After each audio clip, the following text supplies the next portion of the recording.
you a unique fruit. Nobody can copy you. You are never going to lose your salvation ever. He is faithful to answer every prayer. மத்திய எழுதின சுவிசேஷம் 8ஆம் அதிகாரம்.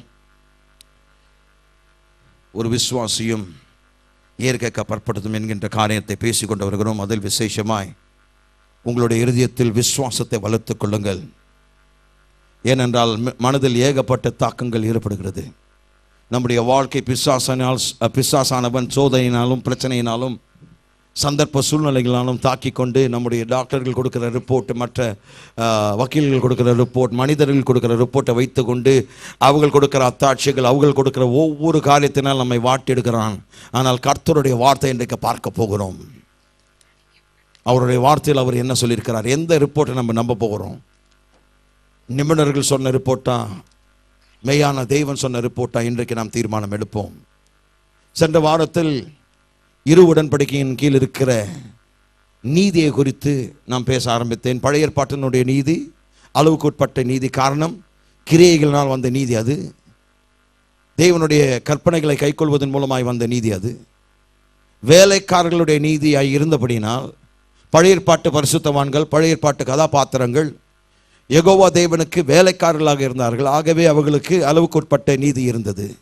ஆனால் புதிய ஏற்பாட்டு புதிய உடன்படிக்கையின் கீழ் வாழ்கிற நமக்கு, நாம் பிள்ளைகளாக இருக்கிறபடினால், கிருபையினால் வந்த இந்த உடன்படிக்கை, இயேசுவின் ரத்தத்தின் மூலமாக ஏற்படுத்தப்பட்ட ஆக்கப்பட்ட தேவனுடைய இந்த புதிய உடன்படிக்கை அளவற்ற நீதி நமக்கு கொடுத்திருக்கிறார். ஆமென். அதை குறித்து சென்ற வாரத்தில் ஆழமாய் பார்த்தோம். இன்றைக்கு இந்த அளவற்ற நீதியை குறித்து தேவன் என்ன எண்ணுகிறார், நம்முடைய நீதியை குறித்தும், பிதாவானவருடைய சமூகத்தில் இருக்கிற நம்முடைய நிலைமையை குறித்தும், புதிய உடன்படிக்கையில் கிறிஸ்துவுக்குள் இருக்கிற நம்முடைய ஸ்லாக்கியங்களும் நம்முடைய உரிமைகளை குறித்தும் தேவன் என்ன மதிப்பு வைத்திருக்கிறார் என்பதை பார்க்கணும். அதை பார்க்க வேண்டும் என்றால் என்ன செய்ய வேண்டும்? பவுலினுடைய வெளிப்பாடுக்கு நாம் செல்ல வேண்டும். பவுலினுடைய வெளிப்பாடு அவருடைய நிருபங்களில் இருக்கிறது. அங்கே படிக்கும்போது அங்கே நாம் என்ன பார்க்கிறோம்? பிதாவினுடைய சிந்தையிலும் கிறிஸ்து இயேசுவினுடைய சிந்தையிலும் நாம் என்னவாக இருக்கிறோம் என்பதை நாம் பார்க்க வேண்டும்.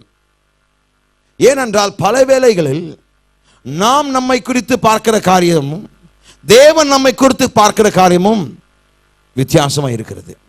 நம்மை பார்க்கும்போது நாம் அடிமைகள் என்று சொல்கிறோம், ஒன்றுக்கும் உதவாதவர்கள் என்று சொல்கிறோம், பாவத்தோடு போராடுகிறவன் என்று சொல்கிறோம், போதை மருந்துக்கு அடிமைப்பட்டவன் என்று சொல்கிறோம், ரவுடி என்று சொல்கிறோம். நம்மை பார்த்து நாமே அநேக பட்டங்களும் பேருங்களும் வைத்திருக்கிறோம். ஆனால் இந்த நாள் தேவனுடைய சிந்தையில் நீங்கள் என்னவா இருக்கிறீர்கள்? நீங்கள் ராஜாக்களும் ஆசாரிகளுமாய் இருக்கிறீர்கள்.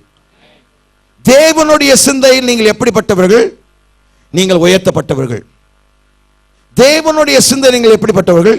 கிறிஸ்துவின் ஸ்தானாதிபதிகள், பரலோக ராஜ்யத்தின் பிரதிநிதிகள். கவனிக்க வேண்டும், கிறிஸ்துவனுடைய சிந்தையில் நாம் யாராக இருக்கிறோம், என்னவாக இருக்கிறோம் என்று பார்க்கும் பொழுது முற்றிலும் ஜெயம் கொள்கிறவர்களாய் இருக்கிறோம், புதிய சிருஷ்டிகளாய் இருக்கிறோம், பரிசுத்தவான்களாய் உங்களை காண்கிறார். அதற்கு மேலுமாக உங்களை நீதிமானாய் பார்க்கிறார். ஆமென். ஆகவே முதலாவது நாம் நம்மை குறித்து பார்க்கும் போது புதிய உடன்படிக்கையில் தேவனோடு இருக்கிற நம்முடைய உறவு என்ன? பிள்ளைகள். ஆகவே இதை பார்க்கும்போது புதிய உடன்படிக்கையின் கீழ் நாம் காணும்போது என்ன பார்க்கிறோம்? தேவன் நமக்காக வைத்திருக்கிற அளவற்ற சாத்தியங்களை பார்க்கிறோம். அதுதான் பாடணும். உம்மால் செய்ய முடியாத காரியம் ஒன்றுமே இல்லை. எத்தனை பேர் அதை விசுவாசிக்கிறீங்க? கர்த்தரால் கூடாத காரியம் ஒன்றும் இல்லை. ஆனால் வேதம் அங்கே நிற்கலைங்க. வேதம் அதோடு நிறுத்தவில்லை. அதுக்கு மேலாக என்ன சொல்கிறார்? விசுவாசிக்கிறவனுக்கு தேவனுடைய ஸ்தானத்திற்கே கர்த்தர் நம்ம உயர்த்திருக்கிறார். அப்போ தேவனுக்கு எல்லாம் கூடும், விசுவாசிக்கிறவனுக்கும் எல்லாம் கூடும். தேவனுக்கு கூடாத காரியம் ஒன்றுமில்லை, விசுவாசிக்கிறவனுக்கும். come on, help me say that please. தேவனுக்கு எனக்கும். எத்தனை பேர் உண்மையா விசுவாசிக்கிறீங்க? அப்போ டாக்டர்கள் கூடாது என்று சொல்லும் போது நீங்க கூடும் சொல்லணும். மனிதர்கள் கூட கூடாதது என்று சொல்லும் போது கூடும் என்று சொல்லும். கவனிக்க வேண்டும், இயேசுவானவர் மாதிரியின் குமாரனாய் இருக்கிறார்.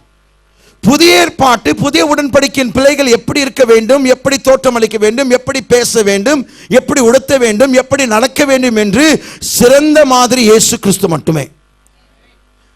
கவனிங்க, பிதாவானவருடைய சமூகத்தில் இயேசுவை நீங்கள் பார்க்கும்போது பயமற்றவராய் பிதாவினுடைய பிரசன்னத்தில் நின்றாருங்க. நீதியினுடைய தனித்தன்மை என்னங்க? பயமற்ற வாழ்க்கை.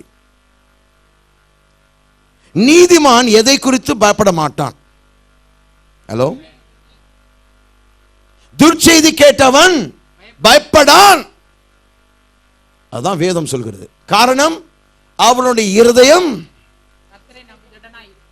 திடனாய் இருக்கிறது, ஸ்திரப்பட்டிருக்கிறது, நிலவரப்பட்டிருக்கிறது.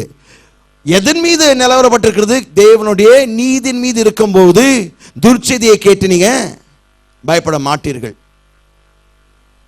ஆமென்.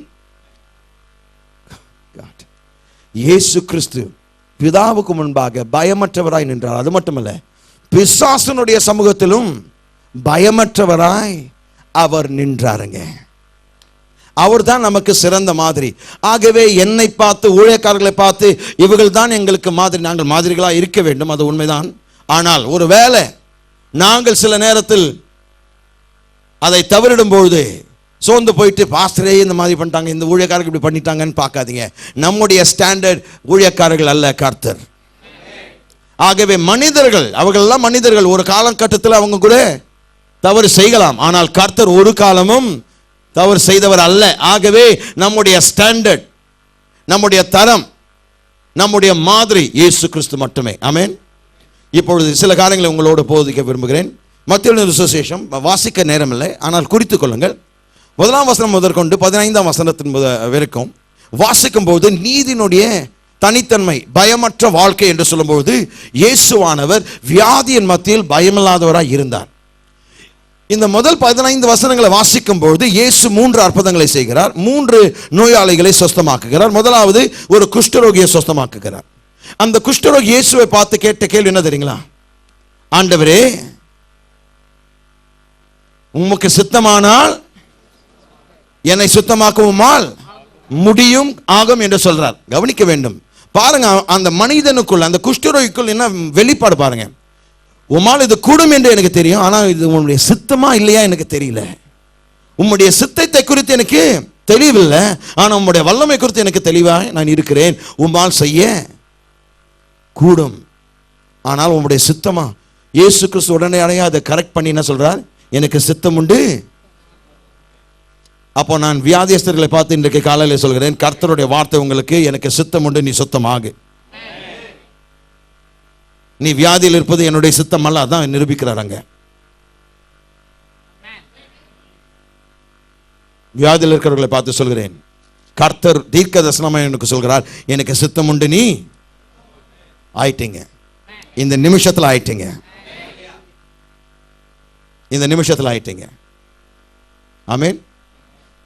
தேவன் அவரை சுகமாக்கினார். இரண்டாவதாக, அந்த 100க்கு அதிபதியினுடைய வேலைக்காரன் வியாதிப்பட்டு இருந்தான், மரண படுக்கையில் இருந்தான். இயேசு அழைக்கப்பட்ட போது அவர் அந்த 100க்கு அதிபதியினுடைய வீட்டுக்கு செல்லுற வழியில் அவர் வந்துட்டு சொல்றார், ஆண்டவரே, என்னுடைய வீட்டுக்கு நீர் வருவது எனக்கு தகுதி இல்லாத ஒரு காரியம். என்றால் நான் பாவி, ரெண்டாவது நான் உடன்படிக்கை மனிதன் அல்ல. ஆனால் அதிகாரத்தை எனக்கு நன்றாக புரியும். ஏனென்றால் நான் அதிகாரத்துக்கு உட்பட்டவன், அதிகாரத்தை செலுத்துகிறவன். ஒருவனை பார்த்து வா என்று சொல்லும் போது அவன் வருகிறான், ஒருவனை பார்த்து போ என்று சொல்லும் போது அவன் போகிறான். எனக்கு எவ்வளவு அதிகாரம் இருக்கும் போது தேவகுமாரனாகிய நீர் தேவனுடைய அதிகாரத்தை வைத்திருக்கிறீர். இந்த இடத்துல ஒரு வார்த்தை சொன்னால் எல்லா வியாதிகளும் உங்களுக்கு சாஷ்டாங்கமாய் பணியும். நீ கிட்ட கூட வர வேண்டாம். நீ இங்கிருந்து சொன்னீங்கன்னா உங்களுடைய அந்த அதிகார வார்த்தைக்கு செவி கொடுத்து வியாதி உங்களுக்கு கட்டப்பட்டிருக்கும். ஆகவே ஒரு வார்த்தை சொல்லும், ஆண்டவரே, அதிகாரம் அங்கே செயல்படும். அந்த அதிகாரத்தோடு நீ பேசும்போது வியாதி நீங்கி என் வேலைக்காரன் சொஸ்தமாவான். இயேசு ஆச்சரியப்பட்டு அவரை வாழ்த்தினார். நான் சொல்கிறேன், அப்படிப்பட்ட விசுவாசம் இந்த சபையில் ஒவ்வொரு இருதயத்துக்குள் இருக்க வேண்டும் என்று நான் ஜெபித்துக் கொண்டிருக்கிறேன். ஆண்டவரே, நீங்க கிட்ட கூட வர வேண்டிய அவசியம் இல்லை, ஒரு வார்த்தை சொன்னால் போதும் அப்பா. அந்த அதிகாரம் என்னுடைய வாழ்க்கையில் இருக்கிற எல்லா சூழ்நிலைகள் சாஷ்டாங்கமாய் உமக்கு முன்பாக பணியும். மூன்றாவதாக பேதுருனுடைய மாமியாரை தொட்டு சுகமாக்கினார். இந்த 3 அற்புதங்கள், அவர் ஆயிரக்கணக்கான அற்புதங்களை செய்தார். ஆனால் இந்த 3 உதாரணங்களை காண்பித்து இயேசுவானவர் வியாதியின் மத்தியில் பயமில்லாதவராய் இருந்தார். இன்றைக்கு பாருங்க, சில பேர் நம்முடைய முகத்தில் எறும்பிட்டாங்கன்னா போயிடுச்சு. இயேசுவின் ரத்தம் செய்யன்றோம், போய் முகத்தை கழுவுறோம். பிரதர், அவருக்கு என்ன நோய் இருக்குதுன்னு தெரியல, அப்படி இப்படி இருந்தார். காச நோயா இல்லை ஆஸ்மாவா, என் முகத்தில் நேரா இரும்பிட்டார். கை குச்சிவிடும் அவர் வாயில வைக்கல, அப்படியே என் முகத்தில் இரும்பிட்டார். ஏன்? பயம். நம்ம முகத்தில் இரும்பிட்டாருன்னா அது நம்ம பிடிச்சணும், ஒரு பயம்.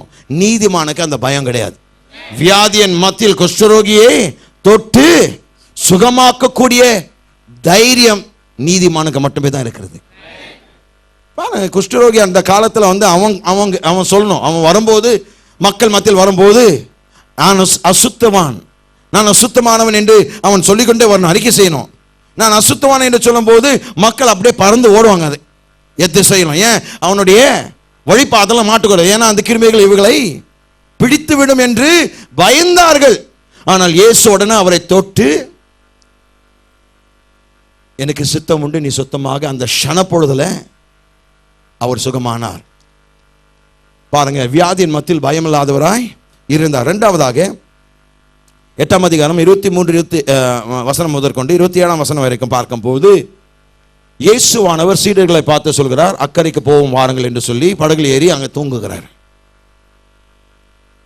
இவர்கள் பாதி வழியில் கடந்து போகும்போது கடும் காற்று ஏற்படுத்தி ஒரு சூறாவளி, ஒரு புயல் காற்று அங்கே ஏற்படுத்தி அவங்களால் கட்டுப்படுத்த முடியாத அளவுக்கு அது பயங்கரமான ஒரு புயலாய் அமைந்தது. கடலினுடைய தண்ணீர் அந்த படகை நிரப்ப ஆரம்பித்தது. ஆனால் வேதம் சொல்கிறது அவர் தூங்கி கொண்டிருந்தார். புதன்கிழமையில் அதை குறித்து பேசினேன். ஆச்சரியமான சுவாரஸ்யமான ஒரு காரியம். எப்படிங்க படகு தண்ணீர் நிரப்பப்பட்ட பிறகு ஒருத்தர் தூங்க முடியும்? தொப்பக்கடை நஞ்சிருக்க மாட்டாரு?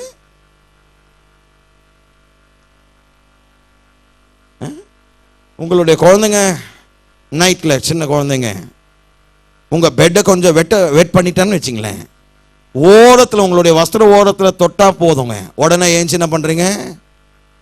ரப்பர் ஷீட்டை போட்டு அதன் மீது ஒரு இதை போட்டு நீங்கள் தூங்குறீங்க. ஏன்? அந்த கொஞ்சம் பட்டாலே தூங்க முடியல. படகே நிரம்பி கொண்டு இருக்கிறது, இவர் நல்லா தூங்கி கொண்டிருக்கிறார். நீதிமானுடைய உணர்வு.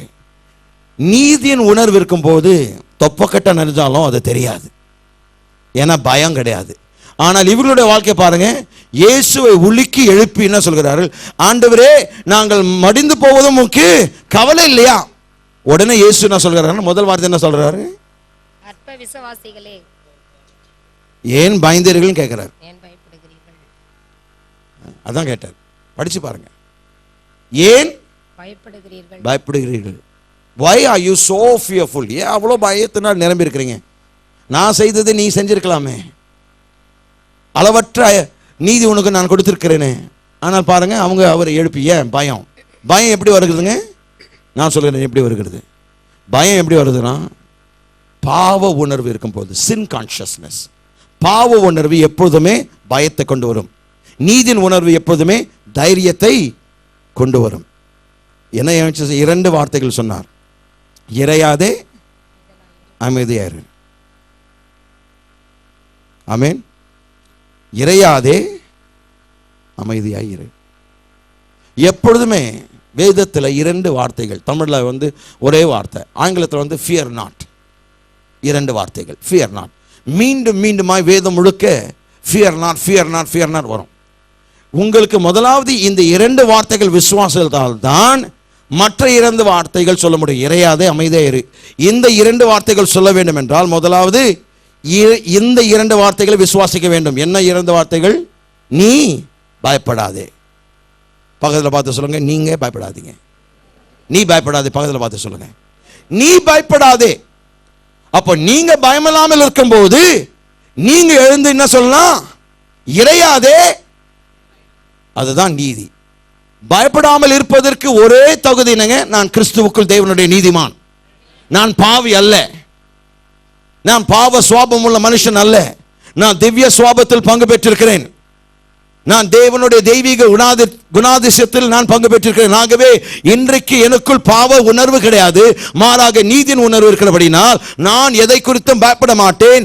இறையாதே, அமைதியாயிரு என்று உன்னுடைய சூழ்நிலையை பார்த்து நீங்கள் சொல்லலாம். அப்ப இயேசுவானவர் இந்த இடத்துல பாருங்க, இயற்கை சேதங்கள் மத்தியிலும் கூட பயமற்றவராய் இருந்தார். நீதியினுடைய அளவற்ற தன்மை என்னங்க? தைரியம். எந்த ஒரு சூழ்நிலை வந்தாலும், எந்த ஒரு சூறாவளி அடித்தாலும், எந்த ஒரு புயல் காற்று நம்முடைய வாழ்க்கையை தாக்கினாலும், எந்த கடல் கொந்தளித்து நம்முடைய படகை நிரப்பி நம்மை முழுகத்தக்கதாய் முயற்சி எடுத்தாலும் எழுந்து நின்று நீங்கள் 2 வார்த்தைகள் சொல்லலாம். இறையாதே, அமைதியாய் இரு. மூன்றாவது காரியம்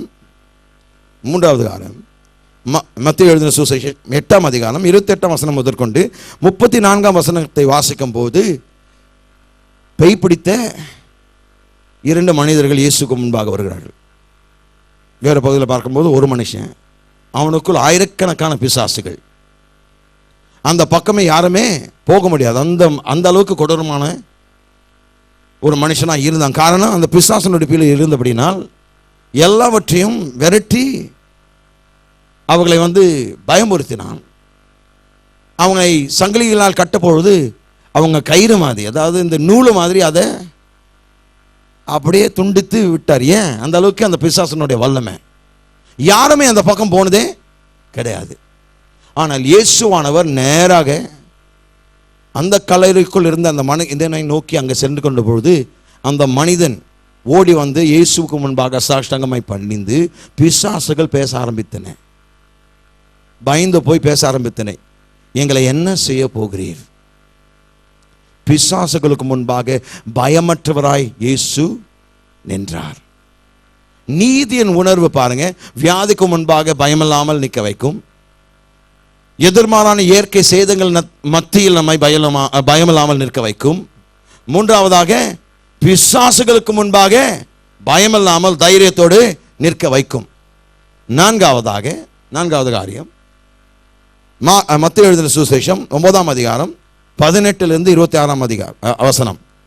அதெல்லாம் எழுதி கொள்ளுங்க, வீட்டில் போய் படிங்க. தயவுசெய்து அதை மூடி விடாதீங்க, வெறும் அந்த குறிப்பை எழுதிட்டு போயிடாதீங்க. வீட்டில் போய் அந்த பகுதிகளை தயவுசெய்து வாசிங்க. ஏன்னா நேரம் இல்லை, நான் வேறு பாயிண்ட்டுக்குள்ளே போனேன் இன்றைக்கு. ஆனால் இந்த பகுதியை வாசித்து பாருங்க. எவருனுடைய மகள் மரித்து போய் இயேசுனிடத்தில் அவர் வரும்பொழுது, அவள் வியாதியின் படுக்கையில் கடந்தால், மரண படுக்கையில் இருந்தாள். அப்போது இவர் கெஞ்சி ஆண்டவரிடத்தில், ஆண்டவரே என்னுடைய மகளை சுகப்படுத்த. ஆண்டவரும் அவரோடு போக ஆரம்பித்தார். நடுவில் தாமதம் ஆயிடுச்சு, மகள் செத்து போகிறாள். அவருக்கு நியூஸ் வருதுங்க, அங்கே இந்த செய்தி வருது, உன்னுடைய மகள் மரித்து விட்டால், இனி போதகரை தொந்தரவு செய்யாதுன்ட்டார். அந்த வார்த்தைகளை கேட்ட மாத்திரத்தில் இயேசு அவருடைய முகத்தை பார்த்து அவருடைய கண்களை நோக்கி 2 காரியங்களை சொன்னார். பயப்படாதே, விசுவாசி. ஆங்கிலத்தில் அருமையாக வந்திருக்குது, fear not, only believe. அந்த வார்த்தை தான் ரொம்ப முக்கியம் பாருங்க ஆங்கிலத்தில். only believe, பயப்படாதே, only believe. தமிழில் இல்லை, only believe. வேற ஒன்று செய்யாதீங்க, வார்த்தையை விசுவாசி. நான் சொன்ன வார்த்தை நடக்கும். பாருங்க, இயேசுவானவர் சொன்ன மாத்திரத்தில் இவருக்குள் தைரியம் இயேசுனோடு அமைதியாக அழ வேண்டிய ஒரு மனுஷன், கூக்குரல் போட வேண்டிய ஒரு மனுஷன், உடைந்து போக வேண்டிய ஒரு மனுஷன் தைரியமாக இயேசு கிறிஸ்துவோடு நடந்து சென்று அன்றைக்கு ஒரு அற்புதத்தை பார்த்தார். இயேசு அந்த குழந்தையை தலித்தா கும்மி என்று சொல்லி ஒரு தூக்கத்திலிருந்து எழுப்புற மாதிரி அவளை எழுப்பி அவருடைய பெற்றோரிடத்தில் இயேசு கொடுத்தார். அப்போ பாருங்க, நீதியின் உணர்வு எப்படிப்பட்ட ஒரு வாழ்க்கையை அமைக்கிறது. வியாதியின் மீது அதிகாரம் எடுக்கக்கூடிய ஒரு வாழ்க்கை நீதியின் வாழ்க்கை. இரண்டாவதாக, இயற்கையின் மீது, இயற்கையினுடைய விதிகள் மீது அதிகாரம் எடுக்கக்கூடிய ஒரு வாழ்க்கை நீதியின் வாழ்க்கை. மூன்றாவது, பிசாசுகள் மீது உங்களுக்கு அதிகாரம் உண்டு. பிசாசை பார்த்து நீங்கள் பயப்பட வேண்டிய அவசியம் இல்லை. ஏனென்றால் நீதியினுடைய தனித்தன்மை என்னங்க? தைரியம், திட நம்பிக்கை, பயம் இல்லாமல் வாழ்வது. அப்போ ஒரு நீதிமான் இருக்கும் போது நீங்கள் சூழ்நிலையை பார்த்து பயப்படும் பொழுது நீதியின் உணர்வோடு நீங்கள் வாழவில்லை, மாறாக பாவ உணர்வோடு வாழ்ந்து கொண்டிருக்கிறோம். இந்த பாவ உணர்வு என்ன செய்கிறது நம்முடைய வாழ்க்கையில்? இந்த பாவ உணர்வு வரும்போது தேவனுக்கு முன்பாக இருக்கிற நம்முடைய ஸ்தானம், நம்முடைய நிலைமையை குலைத்து, தேவன் பேரில் நான் வைத்திருக்கிற விசுவாசத்தை கெடுத்து, கவனிக்க வேண்டும் என்ன நடக்குதுங்க. பயம் இருக்கும் போது, இந்த பாவ உணர்வு, பழைய பாவ உணர்வு இருக்கும் போது நம்முடைய ஆவிக்குரிய வாழ்க்கையில் இருக்கிற மன உறுதியும் தைரியமும் திட நம்பிக்கையும் என்ன செய்கிறது? அதை செயலற்றதாய் மாற்றி விடுகிறது. செயல்படுத்த முடியாத அளவுக்கு அந்த தைரியத்தை, இந்த திட நம்பிக்கையை, அந்த உறுதியை செயல்படுத்த முடியாத அளவுக்கு நம்மை முடமாக்கி எடுக்குது, முடமாக்குகிறது. இன்றைக்கு அதை மாற்ற வேண்டும். எப்படி மாற முடியும்? நீதியின் உணர்வை வளர்த்துக் கொள்ளுங்கள். ஏனென்றால் நீதியின் உணர்வை நீங்கள் வளர்த்துக் கொள்ளும் பொழுது நீங்கள் அற்புதங்களை செயல்படுத்துவீர்கள். நீதியின் உணர்வு இருந்தால் ஒழிய அற்புதங்கள் உங்களால் செய்ய முடியாது, எதிர்பார்க்கவும் முடியாது. ஆகவே இந்த நாளில் நான் நீதிமான் என்கின்ற உணர்வு ஆழமாய் பதிய வேண்டும். அப்போ நான் மலையை பார்த்து பேசினால் அது கேட்கும். ஏன்? நான் நீதிமான். ஏனென்றால் சிறந்த மாதிரி, அதான் சொன்னேன், Jesus was the sample son. மாதிரி குமாரனாய் புதிய ஏற்பாட்டு விசுவாசிகள், புதிய உடன்படிக்கையில் இருக்கிற பிள்ளைகள் எப்படியாக வாழ வேண்டும்? தைரியத்தோடு வாழ வேண்டும்.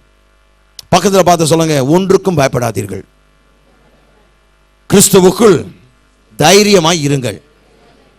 எத்தனை பேர் தீர்மானம் எடுக்கிற, இன்றைக்கு நான் கேட்கிற அவல சூழ்நிலைகளை குறித்து நான் கவலைப்பட மாட்டேன், நான் தைரியம் கொண்டிருப்பேன். ஏனென்றால் நான் பேசினால் அது மாறும். ஏனென்றால் நான் பேசுகிற வார்த்தை என்னுடைய வார்த்தைகள் அல்ல, தத்துவ வார்த்தைகள் அல்ல, தேவனுடைய வார்த்தை, உலகத்தை சிருஷ்டித்த வார்த்தை. அந்த வார்த்தை நான் பேசும்போது சிருஷ்டிப்பு அற்புதங்கள் நடக்கும். Oh, come on, help me please. தேவன் இன்றைக்கு சொல்கிறார், நீ வார்த்தையை பேசினால், இந்த நீதியின் உணர்வோடு நீ வார்த்தையை பேசினால், நான் செய்த அதே காரியங்கள் நீங்களும் செய்வீர்கள். இப்போ இந்த 4 காரியங்கள் இயேசு செய்தார். இதை படிக்கும் போது அநேக விசுவாசிகள், பிரதர் அது இயேசு, அவர் தேவகுமாரன் செய்தார், நம்ம எப்படி செய்ய முடியும்? இயேசு என்ன சொன்னார்? யோவான் 14:12, தான் செய்த கிரியைகள் இவர்களை பார்க்கலும், இவர்களை பார்க்கலும் பெரிய கிரியைகள் யார் செய்வார்கள்? பெரிய கிரியைகள் யார் செய்ய போறீங்க? பெரிய கிரியைகள் யார் செய்ய போறீங்க? ஏன் செய்வீங்க? நீதிமான் இயேசு செய்தார், நீதிமானாய் நின்றார், பிதாவின் சமூகத்தில் தைரியமாய் நின்றார், வியாதியின் மத்தியில் தைரியமாய் நின்றார், பிசாசுகள் மத்தியில் தைரியமாய் நின்றார், இயற்கை செய்த மத்தியில் தைரியமாய் நின்றார், மரணத்தின் மத்தியில் தைரியமாய் நின்று பேசினார், காரியங்களை சாதித்தார். அவர் சொல்கிறார், நான் செய்த கிரியைகள் நீங்களும் செய்வீர்கள், இதை பார்க்கலும் பெரிய கிரியைகளும். come on. ஏன் செய்ய முடியும்? கிறிஸ்துவுக்குள் நான் தேவனுடைய நீதிமானாய் இருக்கிறேன். அப்படி என்றால் தேவன் எந்த அதிகாரத்தை இயேசு கொடுத்தாரோ அதே அதிகாரம் உங்க கையில கொடுத்திருக்கிறார். அப்ப பாருங்க, புதிய உடன்படிக்கையின் கீழ் இருக்கிற இந்த அளவற்ற நீதி உங்களால் பார்க்க முடிகிறதா? இந்த நீதி நமக்கு எப்படி வருகிறதுங்க? புதிய சிருஷ்டிப்பினால் வருகிறது. இந்த புதிய சிருஷ்டிப்பு என்கின்ற உணர்வு நமக்கு கிடைக்கும் போது, நான் புதிய சிருஷ்டி, பழையவைகள் ஒழிந்தன, எல்லாம் புதிதாயின. அப்போ என் வார்த்தைகள் புதிதாகணும், என் எண்ணங்கள் புதுப்பிக்கப்படணும், என்னுடைய செயல்கள் புதிதாய் மாற வேண்டும். ஏனென்றால் நான் புதிய மனுஷன், நான் புதிய சிருஷ்டி. எல்லாரும் சொல்லுங்க ஆமென். அப்போ இந்த அளவற்ற நீதி, இந்த புதிய உடன்படிக்கை நீதி நமக்கு என்ன அழைக்கிறது? தேவனுக்கு முன்பாக நம்மை நிற்க வைக்கிறது. இரண்டாவதாக நம்முடைய ஆவிக்குரிய இந்த ஆற்றல், இந்த உறுதி, இந்த திட நம்பிக்கை, இந்த தைரியத்தை திருடி விடுகிற எல்லா இந்த பாவ உணர்வு, அதை முற்றிலுமாய் நம்முடைய வாழ்க்கையிலிருந்து அகற்றி விடுகிறது. எல்லாரும் சொல்ல, நான் தேவனுடைய நீதிமான். அப்போ பிதாவானவருக்கு முன்பாக இயேசு எப்படி தைரியமாய் செயல்பட்டாரோ அதே வண்ணமாய் நீங்கள் இன்றைக்கு செயல்பட முடியும். லாசரு மரித்து கல்லறையில் அடைக்கப்பட்ட பொழுது இயேசுவானவர் எப்படி ஜெபித்தாருங்க? பிதாவே, நீர் எனக்கு எப்பொழுதும் செவி கொடுக்கிறீர் என்று உமக்கு நன்றி, உம்மை ஸ்தோத்திரிக்கிறேன். என்னுடைய ஜெபத்தை எப்பொழுதுமே நீர் கேட்கிறீர், அதற்காக உமக்கு ஸ்தோத்திரம். எத்தனை பேர் அப்படி ஜெபிக்கிறீங்க? பிதாவே, என்னுடைய எல்லா ஜெபத்தை நீர் கேட்கிறீர், என் ஜெபத்திற்கு நீ செவி கொடுக்கிறீர், உமக்கு ஸ்தோத்திரம். நீதிமான் மட்டுமே அப்படி ஜெபிக்க முடியும். ஆனால் பிரதர், என்னுடைய வாழ்க்கையில் சில போராட்டங்கள் இருக்கிறது, சில பாவ வழிகள் இருக்கிறது. அந்த பாவ வழிகள் உங்களுடைய நீதியை அழிக்காது, மாறாக இயேசு செய்த கிரியை நிமித்தமாக தான் நான் நீதிமான். நான் செய்த கிரியினால் நான் நீதிமானாக்கப்படலை. விளங்குதுங்களா நான் சொல்றது? நான் நீதிமான், நான் விழுந்தாலும் நீதிமான். அதுதான் சென்ற வாரத்தில் சொன்னேன். மேல இருந்தாலும் நீதிமான், கீழே விழுந்தாலும் நீதிமான். ஏன்? பாவம் என்னை ஒரு காலமும் அந்த நீதியை எடுத்துவிட முடியாது. அந்த நீதியினுடைய உணர்வை பாதிக்கும். ஏனென்றால் ஒரு சில தப்பு செய்திருக்கலாம். ஆனால் எப்பொழுது இயேசுனுடைய இரத்தத்தை நான் அதன் மீது கெஞ்சுகிறேனோ, அதன் மீது நான் உரிமை பாராட்டுகிறேனோ, மனம் திரும்புகிறேனோ, அறிக்கை செய்கிறேனோ, அந்த சனப்பொழுதில் மீண்டுமாய் என்னுடைய நீதியில் என்னை நிற்க தேவன் என்னை தகுதிப்படுத்துகிறார். ஆகவே உங்களுடைய செயல்பாடுகளை பார்த்து நீர் யார் என்பது தீர்மானிக்காதீர்கள். ஏனென்றால் நீர் யாராக இருக்கிறீர் என்பது உங்களுடைய செயல்களை தீர்மானிக்கும். Who you are determines what you do, not what you do determines who you are. நீங்கள் என்ன செய்கிறீர்கள் என்று பார்க்கும்போது அது நீங்கள் யாராக இருக்கிறீர்கள் என்று தீர்மானிப்பது கிடையாது. மாறாக நான் யாராக இருக்கிறேன் என்கின்ற சத்தியம் தான் நான் செய்கிற காரியத்தை தீர்மானிக்கும். அப்ப நான் நீதிமான் என்று உணரும் போது நான் பாவ வழிகளில் போக முடியாது. பாவ எண்ணங்கள் எனக்குள் உதிக்க முடியாது. ஏன்? நான் நீதிமான். ஒவ்வொரு மணி நேரமும் ஒவ்வொரு சனப்பொழுதிலும் நான் நீதிமான். அந்த எண்ணம் வரும்போது அப்பால போ சாத்தானே, நான் நீதிமான். இந்த எண்ணம் என்னுடைய மனதில் வரக்கூடாது. ஏன்? நான் நீதிமான். இதை சொல்லும் போது நீங்கள் முற்றிலும் ஜெயம் கொள்கிறாய் மாறுவீர்கள். இயேசுவானவர் மத்தேயு எழுதின சுவிசேஷம் 28ஆம் அதிகாரத்திற்கு திருப்போம் துரிதமாய். மத்தேயு 28:18. அப்பொழுது இயேசு சமீபத்தில் வந்து அவர்களை நோக்கி, வானத்திலும் பூமியிலும் சகல அதிகாரமும் எனக்கு கொடுக்கப்பட்டிருக்கிறது. டாடா பாபாய், உங்களை மீண்டுமாய் சந்திப்பேன், பரலோகத்தில் சந்திக்கலாம்னு சொல்லிட்டு போயிட்டாருங்களா? வானத்திலும் பூமியிலும் சகல அதிகாரமும் எனக்கு கொடுக்கப்பட்டிருக்கிறது. கவனிங்க, இந்த அதிகாரம் இயேசுவுக்கு அல்ல, சபைக்கு. வானமும் பூமியிலும் அவருக்கு கொடுக்கப்பட்ட அதிகாரம் அவருக்கு அல்ல. ஹலோ, ஆயுதே, உங்களுக்கு சபைக்காக கொடுக்கப்பட்ட அதிகாரம். அப்போ அந்த அதிகாரம் உங்களுடையது. எல்லாரும் சொல்லுங்க, இயேசுவின் அதிகாரம் என்னுடையது. அந்த அதிகாரத்தை நான் பயன்படுத்தினால், அந்த அதிகாரத்தை நான் பயன்படுத்தினால் இயேசுக்கு நேரிட்ட காரியம் எனக்கு நேரிடும். எத்தனை பேர் விசுவாசிக்கிறீங்க? அப்போ இயேசு என்ன செய்தாருங்க? எதிர்மாறான சூழ்நிலை சாதகமாக்கினார், யாவற்றும் அடக்கி ஆண்டார். அப்போ இயேசுவினுடைய அதிகாரம் என்னிடத்தில் கொடுக்கப்பட்டிருக்கும் போது நான் என்ன செய்ய முடியும்? அதே காரியங்களை செய்ய முடியும். ஏன்? அவருடைய நாமம் ஆக்கினை தீர்ப்பிலிருந்து என்னை விடுதலையாக்கி இருக்கிறது. அவருடைய நாமம் பிசாசனுடைய ஆளுகையிலிருந்து, ஆட்சியிலிருந்து, அவனுடைய ஆதிக்கத்திலிருந்து என்னை விடுதலையாக்கியது. அப்படி என்றால் தேவனுக்கு முன்பாக தேவனுடைய பிரசன்னத்தில் இயேசு என்ன செய்தாரோ அதே அதிகாரம் நம்முடைய கையில் கொடுக்கப்பட்டிருக்கிறது. காரணம், இயேசு என்ன செய்ய ஆரம்பித்தாரோ தொடர்ந்து அதே காரியங்களை செய்யும்படியாக பிதாவானவர் இன்றைக்கு உங்களை அழைக்கிறார். இயேசு செய்த அதே அற்புதங்கள் நீங்கள் செய்யும்படியாக இயேசு இன்றைக்கு உங்களை அழைக்கிறார். Oh, you didn't get it. You didn't get it. Listen to me. Listen to me. Look up at me. Look at me. பிதாவானவர் இயேசு என்ன செய்ய ஆரம்பித்தாரோ, என்ன அற்புதங்களை செய்ய ஆரம்பித்தாரோ அதே காரியங்களை செய்யும்படி தேவன் உங்களை அழைக்கிறார். ஆமென். பக்கத்தில் இருக்கிறவங்க தொட்டு சொல்லுங்க, நீங்கள் அழைக்கப்பட்டவர்கள்.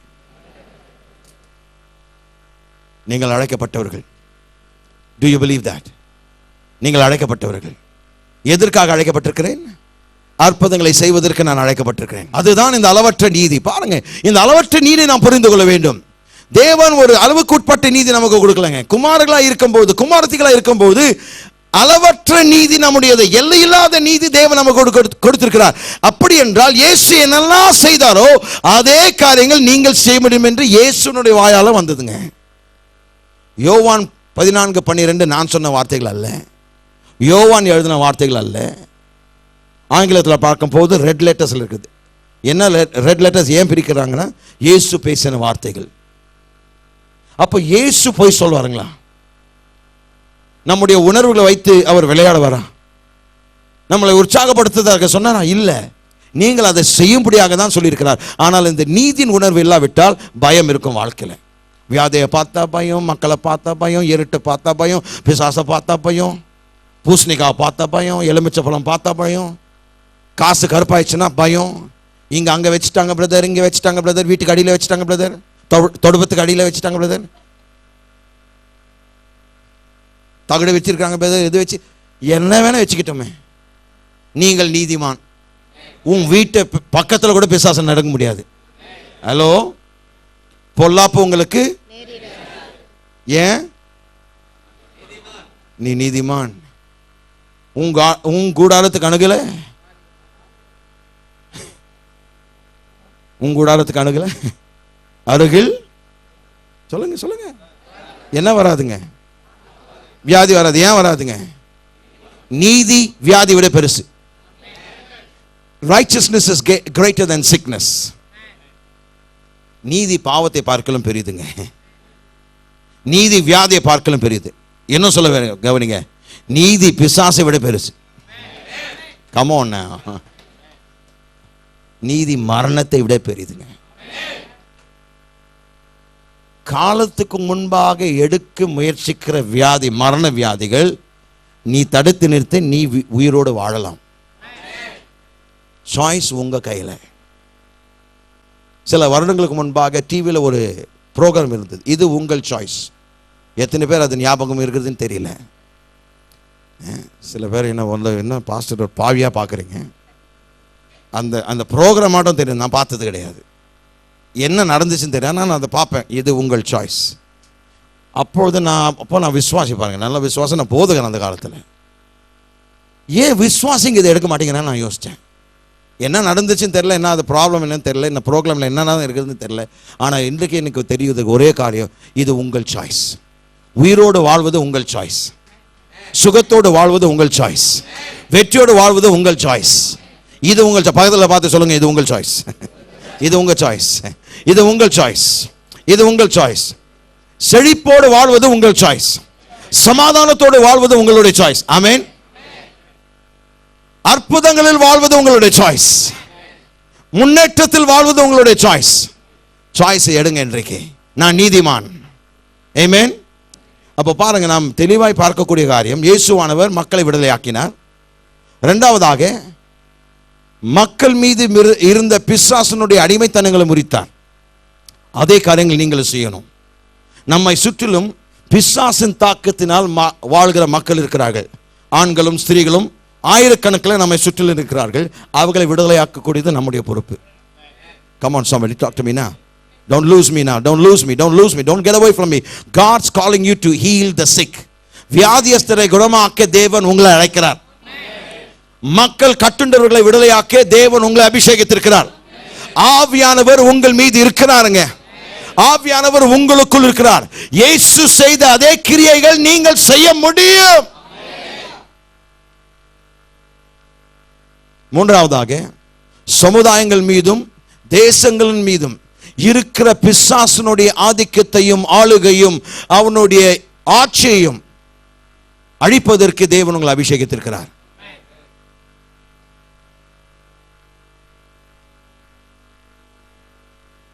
பிசாசுகளுடைய வல்லமை நீங்கள் தான் முறிக்கப் போகிறீர்கள்.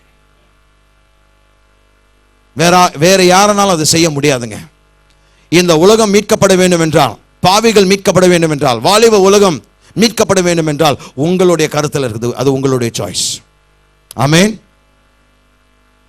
தெளிவாக நாம் புரிந்து கொள்ள வேண்டிய காரியம் என்னவென்றால், இயேசுவினுடைய இடத்தை நாம் எடுக்க வேண்டும். 2 பேர் தான் அதை கேட்டீங்கன்னு நினைக்கிறேன். மீண்டும் சொல்கிறேன், புதிய உடன்படிக்கையில் நீங்களும் நானும் இயேசுவின் இடத்தை எடுக்க வேண்டும். பக்கத்தில் பார்த்து சொல்லுங்க, நாம் தான் அந்த இடத்தை எடுக்க வேண்டும்.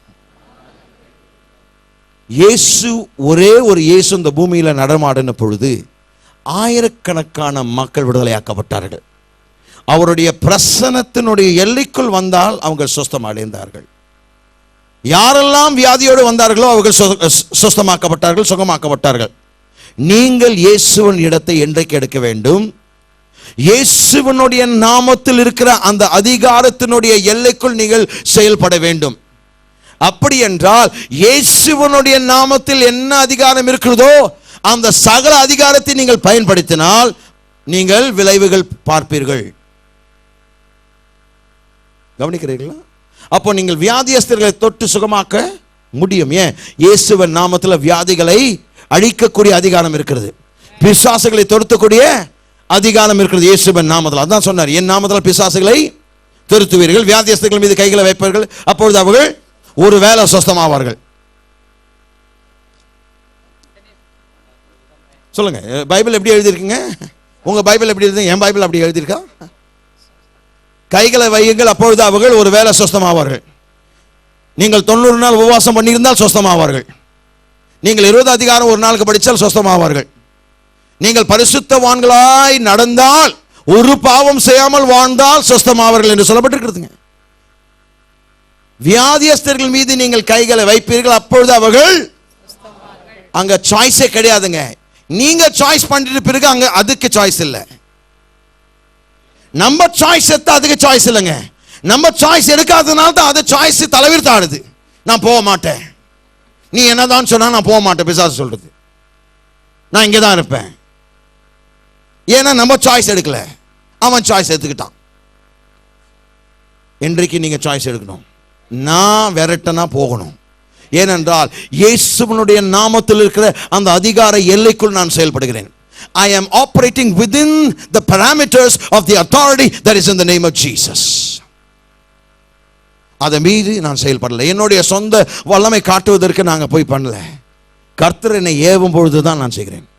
சில பேர் வந்து சொல்கிறார்கள், நீ இந்த வியாதிஸ்தர்கள் மீது சுகமாக்குறதெல்லாம் பேசுறீங்களே, சரி நீங்க வந்து சுகமாக்குங்க, நான் வியாதிஸ்தர் கொண்டு வரேன், சுகமாக்குங்க. உங்களால் சுகமாக்க முடியுமா? இல்லை. நேரடியாக சொல்லிடுவேன், இல்லை என்னால் சுகமாக்க முடியாது. ஏன்? இயேசு சுகமாக்குறார், நான் வார்த்தையை பேசுறேன், அவர் சுகமாக்குகிறார். வியாதிஸ்தர்கள் மீது நீங்கள் கைகளை வைக்கும் பொழுது நீங்கள் சுகமாக்கல, அவர் சுகமாக்குகிறார். அவர் தான் யெகோவா ராஃபா, நாம அல்ல. You can never produce a miracle on your own. ஒரு அற்புதம் உங்களால் உங்களுடைய சொந்த பலத்தினால் செய்யவே முடியாது. உங்கள் மூலமாய் அவர் அற்புதங்களை செய்கிறார். ஆகவே நான் அற்புதங்களை செய்கிறேன் என்று சொல்லும்போது என்ன அர்த்தத்தில் சொல்கிறேன்? கர்த்தர் என்னை பயன்படுத்தி அந்த அற்புதங்களை செய்கிறார், நான் செய்யல.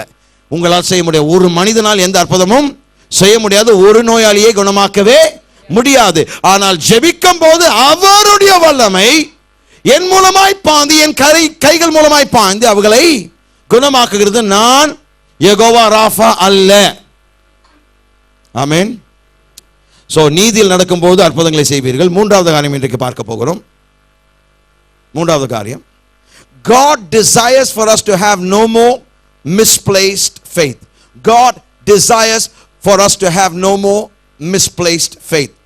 நாம் தவறான இடத்தில் இனி விசுவாசம் வைக்க கூடாது என்று தேவன் விரும்புகிறார். நாம் தவறான இடத்தில் இனி விசுவாசம் வைக்க கூடாது என்று தேவன் விரும்புகிறார். தவறான இடத்தில் விசுவாசம் வைப்பது என்ன? What is this misplaced faith? இந்த தவறான இடத்தில் வைக்கிற விசுவாசம் என்ன? தேவனை தவிர வேற எந்த ஒரு சூழலின் மீதோ ஒரு மனிதன் மீது விசுவாசம் வைக்கிறது தான் தவறான விசுவாசம், அல்லது தவறான இடத்தில் வைக்கிற விசுவாசம். தேவனை தவிர வேற எந்த மனிதன் மீதோ அல்லது வேற எந்த சூழலின் மீது நீங்கள் விசுவாசம் வைப்பீர்களானால் அது தவறான இடத்தில் வைக்கிற விசுவாசம்.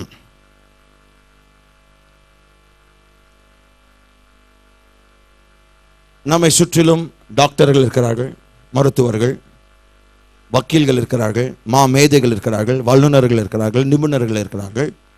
ஆனால் நம்முடைய விசுவாசம் அவர்களில் கிடையாது. நம்முடைய விசுவாசம் தேவனில் மட்டும் இருக்கிறது. Our faith is not in these men. I respect these men. இந்த மனிதர்கள் நான் மதிக்கிறேன், டாக்டர்கள் நான் மதிக்கிறேன், அவர்கள் செய்கிற அந்த உன்னதமான வேலையை நான் மதிக்கிறேன், தேவனுடைய ஊழியத்தை செய்து கொண்டிருக்கிறார்கள். ஆனால் என் விசுவாசம் அவர்களுடைய செய்கிற தொழிலில் கிடையாது. என் விசுவாசம் தேவனில் மட்டுமே இருக்கிறது. கவனிக்கிறீர்களா? தேவனில் மட்டுமே என்னுடைய விசுவாசம் இருக்கிறது. தயவுசெய்து புரிந்து கொள்ள வேண்டும். தயவுசெய்து புரிந்து கொள்ளுங்க. மனிதர்கள் மீது நீங்கள் விசுவாசம் வைக்கும் போது அது மிஸ்பிளேஸ் ஃபெய்த், தவறான இடத்தில் வைக்கிற விசுவாசமாய் மாறுகிறது. வேற எந்த உங்களுடைய பட்டம், உங்களுடைய படிப்புகள், உன்னுடைய பட்டங்கள், உங்களுடைய வேலையின் மீது, உங்களுடைய வியாபாரத்தின் மீது நீங்கள் விசுவாசம் வைக்கும் பொழுது அது தவறான இடத்தில் விசுவாசம் வைக்கிறோம். உதாரணத்தை பார்ப்போம். இந்த குறிப்பினங்க நாம் தவறான இடத்தில் இனி விசுவாசம் வைக்கக்கூடாது என்று தேவன் விரும்புகிறார். 1 சாமுவேல் 17ஆம் அதிகாரம். இந்த சம்பவம் எல்லாருக்கும் தெரியும். சண்டே ஸ்கூல்லேருந்து படிச்சிருக்கிறோம். தாவீதுக்கும் கோலியாத்திற்கும் நடுவில் நடந்த போராட்டம், யுத்தம். 1 சாமுவேல் 17ஆம் அதிகாரம் 38-39 வசனத்தை வாசிப்போம். சவுல் தாவீதுக்கு தன் வஸ்திரங்களை உடுத்துவித்து வெண்கலமான ஒரு சிராவை அவன் தலையின் மேல் போட்டு ஒரு கவசத்தையும் அவனுக்கு தரிப்பித்தான். அவனுடைய பட்டயத்தை தாவீது தன் வஸ்திரங்கள் மேல் கட்டிக்கொண்டு அதிலே அவனுக்கு பழக்கம் இல்லாததனால் நடந்து பார்த்தான். அப்பொழுது தாவீது சவுலை நோக்கி, நான் இவைகளை போட்டு கொண்டு போகக்கூடாது, இந்த அப்பியாசம் எனக்கு இல்லை என்று சொல்லி அவைகளை களைந்து போட்டு, அவைகளை அதை கோடிட்டுக் கொள்ளுங்க, அவைகளை களைந்து போட்டு. உங்களுடைய பிற்போக்கான எண்ணங்களை இன்றைக்கு கலைந்து போட வேண்டும். உங்களுக்கு அற்புதம் வேண்டும் என்றால் சில காரியங்களுடைய வாழ்க்கையிலிருந்து நீங்கள் கலைந்து போட வேண்டும். அவன் எப்படி அந்த வஸ்திரங்கள், அந்த ஆயுதங்களை கலைந்து போட்டாரோ, எடுத்து வைத்தாரோ, அதே போலவே உங்களுடைய வாழ்க்கையில் அற்புதத்தை தடை செய்கின்ற உங்களுடைய புத்தி கூர்மை, அறிவுத்திறன், பகுத்தறிவு, இப்படி போன்ற காரியங்களை நீங்கள் என்ன செய்யணும்? கலைந்து போடணும். அன்றைக்கு இனி உங்களுடைய வாழ்க்கையில் இது இருந்தால் நிச்சயமாக உங்களுடைய வாழ்க்கையில் அற்புதங்கள் நடக்காது. நம்முடைய ஞானம், நம்முடைய வேகம், நம்முடைய விவேகம், நம்முடைய பிற்போக்கான காரியங்கள், நாம் நம்பிக்கொண்டிருக்கிற காரியங்கள், நாம் சாதிக்கிற காரியங்கள், இந்த நான் என்கின்ற காரியம் என்ன செய்ய வேண்டும்? கலைந்து போட வேண்டும். அதுதான் இங்கே சொல்கிறார். கவனிக்க வேண்டும். சவுலானவர் தன்னுடைய ஆயுதங்கள் மீது விசுவாசம் வைத்திருந்தார். அதே போலவே தாவீதுக்கு என்ன சொல்கிறார்? இந்த ஆயுதங்கள் போட்டால் உனக்கு ஓரளவுக்கு தைரியம் வரும். அவரும் சரி சவுல் மன்னன் ஆயிடுச்சு, இவர் மன்னர் சொல்றாரு போட்டு பார்க்கலாம் சொல்லி அவர் போட்டு பார்த்த பிறகு அதை செயல்படுத்த முடியவில்லை. ஏனென்றால் அதில் பயிற்சிவிக்கப்படவில்லை, அதில் படுகலை. அப்போ சொல்றாரு, இதனால் நான் எடுத்துக்கொண்டு போக முடியாது, இது நான் அபியாசப்படுத்தவில்லை, இதை நான் செயல்படுத்தவில்லை, ஆகவே இது எனக்கு வேண்டாம். மாறாக என்னுடைய விசுவாசம் உன்னுடைய ஆயுதத்தின் மீது அல்ல, என் விசுவாசம் தேவனில் இருக்கிறது. அப்ப பாருங்க, David did not have a misplaced faith. தவறான இடத்தில் தாவீது தன்னுடைய விசுவாசத்தை வைக்கவில்லை. சவுலினுடைய வஸ்திரத்தின் மீதோ சவுலினுடைய ஆயுதங்கள் மீது அவருடைய விசுவாசம் வைக்கவில்லை. மாறாக என்ன சொன்னார்? என்னுடைய விசுவாசம் தேவனில் இருக்கிறது. ஆமென். மார்க் எழுதின சுவிசேஷம் 11ஆம் அதிகாரத்தை வாசிக்கும் பொழுது இயேசுவானவர் அந்த அத்திமரத்தை சபித்த பொழுது வேதம் என்ன சொல்லுகிறதுங்க?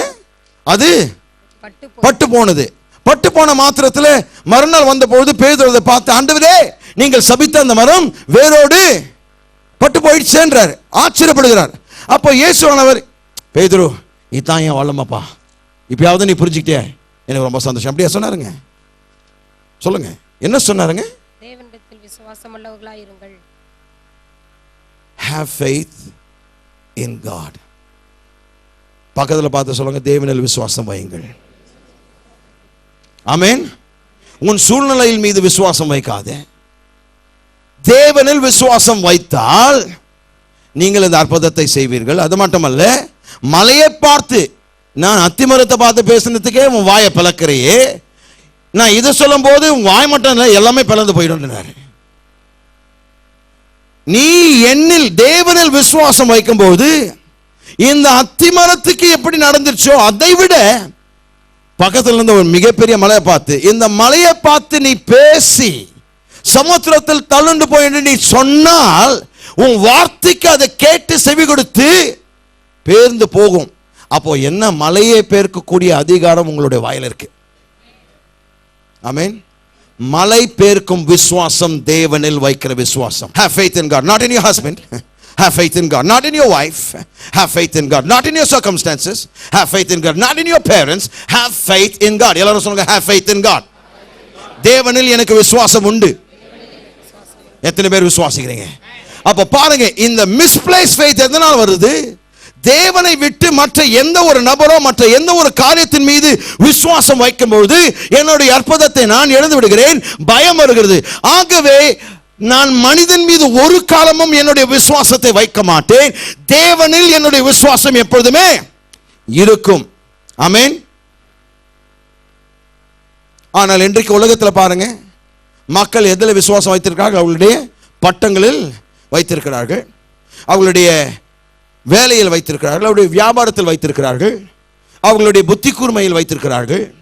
ஆனால் உண்மை என்ன சொன்னா, உண்மை சொல்ல வேண்டும் என்றால் நம்முடைய விசுவாசம் தேவனில் மட்டுமே இருக்க வேண்டும். தாவீதுக்கு அப்படிப்பட்ட விசுவாசம் இருந்தது. நீங்க கேட்கலாம், எப்படி பிரதர் அதை நிரூபிக்க முடியுமா?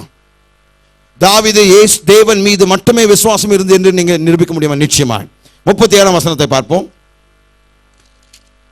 1 சாமுவேல் 17:37 வசனம். இன்னும் தாவீது, என்னை சிங்கத்தின் கைக்கும் கரடியின் கைக்கும் தப்புவித்த கர்த்தர் வாசிங்க தொடர்ந்து. இந்த பெலிஸ்தனுடைய கைக்கும் தப்புவிப்பார் என்றான். அப்பொழுது சவுல் தாவீதை பார்த்து, ஓ, கர்த்தர் உன்னோடு கூட இருப்பாராக என்றான். நீ விசுவாசத்தில் இருக்கும் போது பிறருடைய விசுவாசம் மீண்டுமாய் தேவன் பக்கம் திரும்பும். முதலாவது அந்த வஸ்திரத்தை கொடுத்து அந்த ஆயுதங்களை கொடுத்து இதை தடுத்து கொண்டு போன்றாரு. ஏன்னா அவனுடைய விசுவாசம் அது வரைக்கும் ஆயுதங்கள் மீது தான் இருந்தது. ஆனால் தேவனில் விசுவாசம் வைக்கிற ஒரு மனிதனுடைய அறிக்கை கேட்ட மாத்திரத்தில் இவனும் மனம் திரும்பி என்ன சொல்கிறார்? போ, கர்த்தர் உன்னுடனே கூட. எங்கிருந்து வந்துச்சுங்க அந்த வார்த்தை கர்த்தர் என்று? ஏன் திடீர்னு அதை சொல்கிறாருங்க? ஏனென்றால் தாவீது அதற்கு முன்பாக என்ன அறிக்கை செய்தார்? சிங்கத்தின் கைக்கும் கரடி கைக்கும் என்னை தப்புவித்த கர்த்தர், இந்த பெலிஸ்தீனுடைய கைக்கும் என்னை தப்புவிப்பவர் அதே கர்த்தர். அந்த கர்த்தருடைய என்னுடைய வாழ்க்கையில் இருக்கும்போது, அந்த கர்த்தர் மீது என்னுடைய விசுவாசம் இருக்கும்போது, நான் இந்த பெலிஸ்தீனை கொலை செய்வேன், கொன்று விடுவேன். உன்னுடைய சூழ்நிலை உங்களால் அழிக்க முடியும். உன்னுடைய சரீரத்தில் இருக்கிற அந்த நோய் உன்னுடைய வாயினால் அழிக்க முடியுங்க.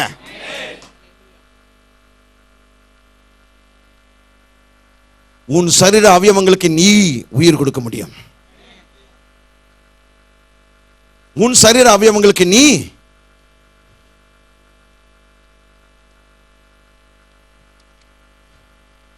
கவனிங்க. 2 ராஜாக்களில் ஒரு ஸ்திரீ தன் மகனை இழந்த பொழுது எலிசாவை நோக்கி போகிறாள். போய் சொல்கிறாள், நானா மகன் கேட்டேன், உன்னிடத்தில் நான் ஒரு பிள்ளைய கேட்டேனா? நீங்க தானே தேவனுடைய வார்த்தையை சொல்லி கொடுத்தீங்க, என்னை ஏமாத்தினீங்க. பாருங்க, நாம் என்ன நினைச்சிடறோம், அந்த ஸ்திரீ எலிசாவை நோக்கி ஒரு அற்புதத்திற்காக சென்றாள் என்று. இல்லை, அதற்கு முன்பாகவே தன்னுடைய அற்புதத்தை பேச ஆரம்பித்தாள். நான் தீர்க்கதரிசனத்தில் போகணும் என்று சொன்ன மாத்திரத்தில் எல்லாரும் கேட்க ஆரம்பிச்சாங்க, ஏன் போற, என்ன பிரச்சனையா வீட்டிலன்னு கேட்டாங்க ஃபர்ஸ்ட். கரெக்டுங்களா? அவள் என்ன சொன்னாங்க? ஷலோம், எல்லாம் நலமா இருக்கிறது. ஆனால் எல்லாம் நலமா இருந்ததுங்க? அவங்களுடைய வாழ்க்கையில் எல்லாமே நலமா இருந்ததுங்களா? இல்ல. மரித்து போன ஒரு மகனை வைத்துக் கொண்டு படக்கரையில் தீர்க்கதரிசனுடைய படுக்கையில் ஒரு மரித்த மகனை வைத்து அடுத்த செகண்ட் கணவனை பார்த்து சொல்கிறார், எல்லாம் நலமாய் இருக்கிறது. ஏன் சொல்கிறார்? ஏனென்றால் கொடுத்த தேவன் நடுவில் எடுக்க மாட்டார். கொடுத்த தேவன் நேரத்துக்கு முன்பாக எடுக்க மாட்டார். ஏனென்றால் நம்முடைய காலங்கள் யாருடைய கையிலங்க? Come on, help me. நம்முடைய காலங்கள் அவர் கையில் இருக்கிறதுனால நான் சொல்கிறேன், நான் தீர்மானித்த காரியம், நாம் போக வேண்டிய நேரத்திற்கு ஒரு நிமிஷம் தாண்டியோ ஒரு நிமிஷம் முன்னாடியோ நான் போறதில்லை. சப்போஸிங் ஆண்டவர் வந்து என்னுடைய தீர்மானம் 90 வயசுல என்ன எடுக்கணும்னா 90 வயசு ஆகும்போது தான் நான் எடுக்கப்படுவேன். கர்த்தர் என்னுடைய வாழ்க்கையில் என்ன காலத்தை அவர் நிர்ணயம் பண்ணியிருக்கிறாரோ அந்த காலம் வரைக்கும் நான் வாழ்வேங்க. ஒரு செகண்ட் முன்னாடி நான் போக மாட்டேன், போகவும் விட மாட்டேன். ஏன்? என்னுடைய உரிமை. கிறிஸ்துவுக்குள் அது என்னுடைய ஸ்லாக்கியம், கிறிஸ்துவுக்குள் அது என்னுடைய பாக்கியம், கிறிஸ்துவுக்குள் அது என்னுடைய பிறப்புரிமை. என் காலங்கள் அவர் கையில் இருக்கும் போது எந்த வியாதி என்னை எடுத்து விட, என் நேரத்துக்கு முன்பாக எடுத்த விட முடியாது. நான் விடுவோம் போறதில்லை. ஏனென்றால் ஜீவனுள்ள தேவனுடைய வார்த்தை என் வாயில. அவள் என்ன சொன்னால், எல்லாம் நலமா இருக்கிறது என்று சொன்னதுனால தீர்க்கதரிசி தேவனுடைய வல்லமையை பயன்படுத்தி எழுப்பினாள். ஆனால் அவளுடைய விசுவாசம் தீர்க்கதரிசின் மீது அல்ல, தீர்க்கதரிசி சொன்ன தேவனுடைய வார்த்தையின் மீது இருந்தபடினால் அவளுடைய பிள்ளையை மீண்டுமாய் ஜீவனோடு பெற்றுக்கொண்டாள். அதே போலவே உங்களுடைய வாழ்க்கையில் எந்த ஒரு சூழ்நிலை இருந்தாலும் தேவனை நீங்கள் விசுவாசம் வைக்கும் பொழுது, நீங்கள் தாவீது சொன்னது போல சிங்கத்தின் கைக்கும், கரடியின் கைக்கும், வியாதியின் கைக்கும், பிசாசின் கைக்கும், குட்டி சாத்தனுடைய கைக்கும், பொல்லாத ஆவிகளுடைய கைக்கும், விபச்சாரத்தினுடைய கைக்கும், வன்முறையினுடைய கைக்கும், அடிமைத்தனத்தினுடைய கைக்கும் என்னை தப்புவிப்பார். எல்லா பிசாசனுடைய எல்லா சூழ்நிலையினுடைய கையிலிருந்து கர்த்தர் உங்களை விடுதலையாக்குவார். நான் சொல்கிறேன், இன்றைக்கு கர்த்தர் உங்களை விடுதலையாக்குவார். ஏன்? என் விசுவாசம் தேவனில் இருக்கிறது. My faith is in God. Hallelujah. கவனிங்க, டாக்டர்களுடைய ரிப்போர்ட்டை பார்த்து நீங்க சோர்ந்து போகாதீங்க. டாக்டர் ரிப்போர்ட் கொடுக்கிறது நீங்க பயப்படாதீர்கள். ஏனென்றால் என் விசுவாசம் தேவனில் இருக்கிறது. ஆகவே நான் பிழைப்பேன். Hallelujah. எல்லாரும் சொல்லுங்க, I have faith in God. என் விசுவாசம் தேவனில் இருக்கிறது. ஆமென். டாக்டர்கள் சொல்றது உண்மைதான், அவர்கள் டயக்னோஸ் பண்ணி சொல்கிறது. ஆனால் என் விசுவாசம் அவர்களுடைய ரிப்போர்ட்டில் அல்ல, என் விசுவாசம் தேவனில் இருக்கிறது. பாருங்க, உலகத்தில் உங்களுடைய கம்பெனி மூடிக்கொண்டிருக்கலாம், உங்களுடைய கம்பெனி திவாலாய் கொண்டிருக்கலாம். ஒவ்வொரு வாரமும் ஆயிரக்கணக்கான பேரை நீக்கிறாங்க, வேலையை விட்டு தூக்கிடுறாங்க. பாஸ் உங்களை கூப்பிட்டு அடுத்த வாரம் உன்னை தூக்க போறேன், உடனே நீங்க என்ன பண்றீங்க? கலக்கம் அடைகிறீர்கள், சோர்ந்து போகிறீர்கள். ஆண்டவரே, அடுத்த வாரம் என் வேலை போகுது, என் மனைவி, என் பிள்ளைகள், என்னுடைய மற்ற தேவைகள் எப்படி சந்திக்கப்படும்? நான் சொல்கிறேன், என்னுடைய விசுவாசம் என்னுடைய கம்பெனியில் அல்ல, என் விசுவாசம் தேவனில் இருக்கிறது. கம்பெனி திவாலானா கூட நான் பிழைப்பேன், என் தேவைகள் சந்திக்கப்படும். ஏனென்றால் நீரே யெகோவா ஈரே, உமக்கே ஆராதனை. நீரே யெகோவா ஈரே, உமக்கே ஆராதனை. என் கம்பெனி யெகோவா ஈரே இல்லைங்க, என்னுடைய முதலாளி எங்களுடைய யெகோவா ஈரே அல்ல, என் தேவன் என்னுடைய யெகோவா ஈரே. நீதிமான் தன்னுடைய கம்பெனியினால் பிழைக்கிறான் என்று எழுதப்படவில்லை, நீதிமான் தன்னுடைய படிப்பினால் பிழைக்கிறான் என்று எழுதப்படவில்லை. நீதிமான் தன் விசுவாசத்தினால் பிழைப்பான். கம்பெனி இழுத்து மூடினாலும் நான் பிழைப்பேன். சில பேர் செய்தித்தாள்களை படித்து அதுல வர நியூஸை பார்த்து சோர்ந்து போய், அழுது போய், தோய்ந்து போய் உட்கார்ந்துட்டு ஒப்பாரைச்சிட்டு இருப்பாங்க. புலம்பலினுடைய அடுத்த அதிகாரத்தை இவங்க எழுதுறாங்க. கவனிங்க, நாம் செய்கிற தவறு, தவறான நியூஸ் பேப்பரை பார்த்து கொண்டிருக்கிறோம். மற்ற செய்தித்தாள்கள் இந்த உலகத்தில் என்ன நடந்து கொண்டிருக்கிறது என்று சொல்கிறது. கர்த்தருடைய செய்தித்தாள் என்ன நடக்கக்கூடும் என்று சொல்லிக் கொண்டிருக்கிறது. எந்த நியூஸ் பேப்பர் படிக்கிறது தான் முக்கியங்க. உங்களுடைய கவனம் எந்த நியூஸ் பேப்பர் மீது. இது தேவனுடைய நியூஸ் பேப்பர், உங்களுக்கு தெரியுமா? அதிகாலையில் அந்த நியூஸ் பேப்பர் படிப்பதற்கு முன்பாக எந்த நியூஸ் பேப்பர் படிச்சுன்னா அந்த நியூஸ் பேப்பரில் இருக்கிற செய்தி உங்களை பாதிக்காது. பைபிளை தூக்கி பக்கத்தில் காண்டி இந்த நியூஸ் பேப்பர் முதலாவது படிங்க. இந்த காலையில் நான் தியானித்துக் கொண்டிருந்த பொழுது எங்களுடைய வீட்டில் பேப்பர் போடுற அந்த டெலிவரி பாய், அவர் வண்டியில் வந்துட்டு நேராக பேப்பரை தூக்கி தொப்புன்னு போட்டாருங்க. தூக்கி போட்டு அவன் போயிட்டேன்ட்டார். அதை பார்த்து கொண்டிருந்த நேரத்தில் ஆவியானவர் சொன்ன வார்த்தை இந்த காலையில், தேவனுடைய செய்தி தாளை ஒவ்வொரு நாள் உன்னுடைய இருதயத்தில் போடுகிற டெலிவரி பாய் நான் தான்.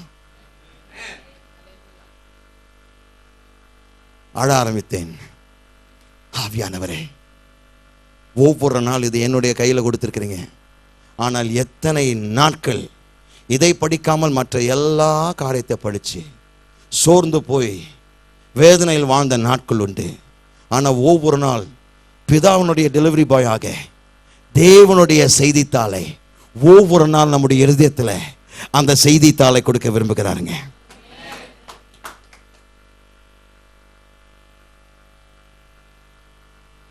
நியூஸ் பேப்பரை படிச்சுட்டு சோர்ந்து போகாதீங்க. தேவனுடைய நற்செய்தியை படிச்சுட்டு உற்சாகம் பெறுங்கள். ஆமென். தாவீது அதான் சொன்னார், சிங்கத்தின் கைக்கும் கரடியினுடைய கைக்கும் தப்புவித்த அதே கர்த்தர் இந்த பெலிஸ்தனுடைய கையிலிருந்து என்னை தப்புவிப்பார். கவனிங்க, வேற எந்த விசுவாசமும் பிசாசானவன் எளிதில் தோற்கடிப்பான். வேற எந்த ஒரு விசுவாசம் பிசாசானவன் எளிதில் ஈஸியாக ரொம்ப எளிதில் அதை தோற்கடிச்சிடுவான். ஏன்? தேவனில் வைக்கிற விசுவாசம் மட்டுமே அவனை அழித்துவிடும். உங்களுடைய பட்டங்கள் ஒரு காலம் பிசாசை அழிக்க முடியாதுங்க. ஆமென். உங்களுடைய பட்டங்கள் ஒரு காலமும் பிசாசு அழிக்க முடியாது. உங்களுடைய அறிவுத்திறன் ஒரு காலம் பிசாசு அழிக்க முடியாது. உன்னுடைய பணம் ஒரு காலம் பிசாசை அழிக்க முடியாது. ஆனால் தேவனில் இருக்கிற விசுவாசம் பிசாசையும் அவனுடைய கூட்டத்தையும் அழித்துவிடும். முழு நரகத்தை சூறையாடிவிடும். எல்லாரும் சொல்லுங்க, I have faith in God. உங்களுடைய வியாபாரத்தை குறித்து சோர்ந்து போகாதீங்க. உங்களுடைய வியாபாரத்தை காட்டும் உங்களுக்குள் இருக்கிறவர் பெரியவர். ஆமென். சில பேர் வியாபாரத்தை எடுக்கும் போது வாழ்க்கையை முடிந்து உலகமே போயிடுச்சு என்று நினைக்கிறார்கள். நான் சொல்கிறேன், வியாபாரம் போகலாம், கர்த்தர் உங்களை விட்டு போக மாட்டார். வியாபாரம் உங்களை பார்த்து சொல்ல உன்னை விட்டு விலகவும் மாட்டேன், கை விடவும் மாட்டேன் என்று உங்களுடைய வியாபாரம் உங்களை பார்த்து சொல்ல, உங்களுடைய பட்டங்கள் சொல்ல, உன் மனைவி கணவன் சொல்ல, உன் பெற்றோர் சொல்ல. அந்த வார்த்தை சொன்னவர் தேவன் மட்டுமே. ஏன்னா அவருக்கு மட்டுமே அந்த அதிகாரம் இருக்கிறது. ஆமென். ஆகவே வியாபாரம் போயிடுச்சுன்னு வருத்தப்படாதீங்க. டாக்டர் இப்படி சொல்லிட்டாங்க, வக்கீல் இப்படி சொல்லிட்டாங்க, பாஸ் இப்படி சொல்லிட்டாங்க. நான் சொல்கிறேன், தேவன் என்ன சொன்னார் பாருங்க. உன் விசுவாசம் தேவனில் இருக்கும்போது நீங்கள் அசைக்க விட மாட்டீர்கள். பிரதர், என்னுடைய கடன்கள் எப்படி அடைக்க போறேன் எனக்கு தெரியல. யெகோவா ஈரே எல்லாவற்றையும் பார்த்துக் கொள்வார். தேவன் உங்களுடைய எல்லா தேவைகள் அவருடைய மகிமையின் ஐஸ்வர்யத்தின்படி சந்திப்பார். ஆமென். கவனிங்க, ஒருவேளை சில மக்கள் உங்களுடைய வாழ்க்கை விட்டு போயிருக்கலாம். Listen to me carefully. I want to say this statement. When people walk out on you, God walks in. Oh, I know many of you have relationships that have ended. Maybe by death. Let me tell you this, you better be ready. People will walk out on you. மக்கள் உங்களை விட்டு செல்லக்கூடிய நாட்கள் வரும். அதுக்கு நீங்கள் ஆயத்தம் ஆக வேண்டும். ஆதியாகமம் 32ஆம் அதிகாரம் 24ஆம் வசனம் சொல்கிறது, and Jacob was left alone. அப்படி என்றால் யாக்கோபு தனியாய் விடப்பட்டான். அவன் தனித்து அந்த தனிமையை தேடி போல மக்களை விட்டு அவன் பிரிந்து போகல, மாறாக அவனை விட்டு மக்கள் சென்று விட்டார்கள். மனைவி, பிள்ளைகள், அவருடைய சொத்து, ஆஸ்தி, அவருடைய வேலைக்கார எல்லாரும் ஒரு குறிப்பிட்ட நேரத்தில் விட்டு போனார்கள். For everyone who walked out on you, there is a God who walks in for you. I came to tell you today, there is power in the name of Jesus. And whenever people walk out on you, I got good news. A God is there who will walk in. மக்கள் வெளியே போகும்போது அந்த தேவன் உங்களுக்குள் வருவார், உங்களை நோக்கி வருவார். ஆமென். உறவுகள் துண்டிக்கப்படும் பொழுது சோர்ந்து போகாதீங்க. கர்த்தர் உங்களை தூக்கி நிறுத்துவார். யார் உங்களை கைவிட்டாலும் கர்த்தர் உங்களை கைவிட மாட்டார். நான் என்ன சொல்கிறேன், எந்த ஒரு சூழ்நிலையின் மத்தியிலும் நீங்கள் செய்ய வேண்டியதுதான், துர்ச்செய்தி உங்களுடைய வாழ்க்கையில் வந்தாலும் நீங்கள் உங்களுடைய மனதில் தீர்மானிக்க வேண்டும், தேவனை நான் விசுவாசத்தை வைக்க போகிறேன். I will not have misplaced faith. தவறான இடத்தில் என்னுடைய விசுவாசம் இனி இருக்காது, மாறாக தேவனில் மட்டுமே என் விசுவாசம் இருக்கும். ஆமென். ஹல்லேலூயா.